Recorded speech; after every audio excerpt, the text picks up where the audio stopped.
parámetros de las memorias semiconductoras. La memoria es uno de los elementos más importantes en el trabajo de los circuitos de un computador. Un elemento de memoria es cualquier dispositivo que tenga capacidad de almacenar información y o retornarla ante la solicitud del usuario o del propio circuito. Físicamente, una unidad de memoria está formada por un determinado número de celdas agrupadas en bits, a los cuales también se les denomina una palabra digital, en las mismas donde se almacena la información de tipo binario.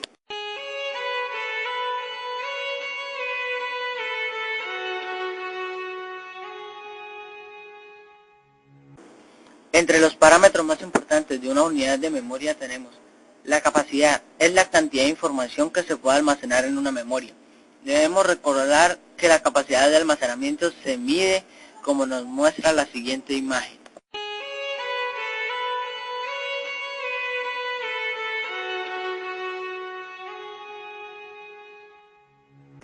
Ancho de banda se define como la velocidad máxima a la cual los datos pueden ser transferidos, leídos y o almacenados de la memoria al procesador y viceversa.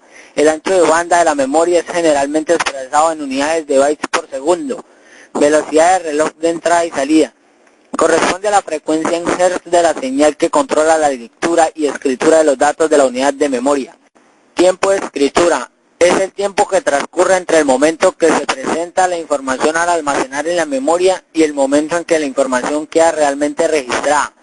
Tiempo de lectura. Es el que transcurre entre la aplicación de la orden de lectura y el momento en que la información está disponible en la salida. Voltaje de operación. Corresponde al nivel de voltaje requerido por la unidad de memoria para su funcionamiento. Según la permanencia de la información pueden ser memorias volátiles. Son las que se borran cuando se corta la tensión de alimentación. Es el caso típico de las calculadoras antiguas o la memoria RAM de las computadoras. Memorias permanentes. Son permanentes y no se modifican por el hecho de apagar la máquina. La mayoría de las calculadoras actuales conservan la información en su memoria, aunque se apaguen. Existen diversas memorias permanentes, aunque la más conocida es la memoria ROM o memoria de solo lectura, en la cual se aloja el programa de la BIOS o el setup de un PC. Memorias estáticas. Están compuestas por circuitos biestables que permanecen en uno de los dos estados posibles mientras que se mantenga la alimentación eléctrica. El elemento puede recordar un dígito binario mientras esa información no sea modificada externamente.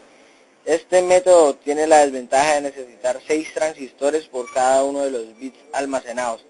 Esto se traduce en un considerable gasto de energía y una considerable disipación de calor.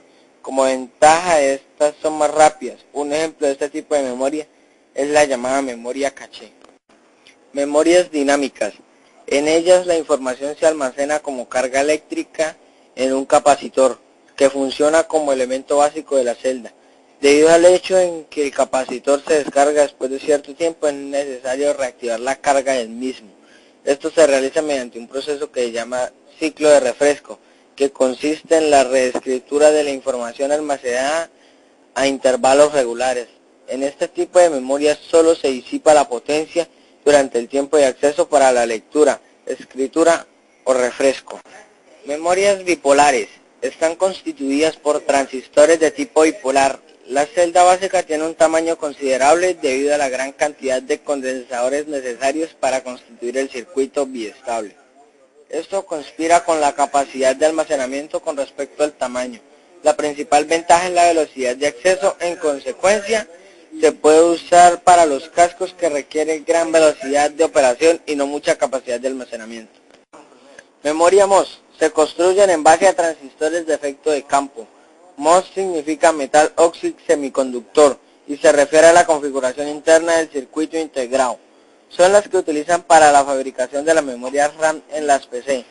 Los circuitos MOS son más lentos que los bipolares, no obstante son apropiados para usarlos como memoria central de la unidad de proceso. La lentitud no es una desventaja porque se compensa con la pequeña disipación de potencia.